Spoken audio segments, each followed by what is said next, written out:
अस्सलाम वालेकुम। यह ज़मीन है, यह जी कणक जी है बिल्कुल तको सामने।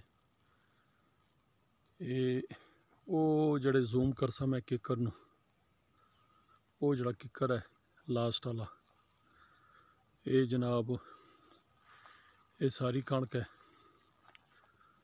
उस तो बाद ये ज़मीन शुरू होनी, यह जनाब थल्ले तक वो कणक कितनी सोहनी खूबसूरत कणक हुई है। ये उस सामने जड़े ए कुंदल तो पिछे जी कणक है वो जगह भी है वे बिचे। इस तो बाद जनाब थल्ले जाओ, ये थल्ले जनाब ये तको ये जितनी भी कणक है वो जनाब थल्ले तक वो जड़ी किकर है जूम किया मैं। ये उस सामने जड़ी टक्की जी है ये उत्थे तक जनाब गोल चक्रे विच ये 236 कनाल ज़मीन है। बिल्कुल जनाब मुनासिब रेट ते ज़मीन एक दफ़ा फिर चेक कर लो।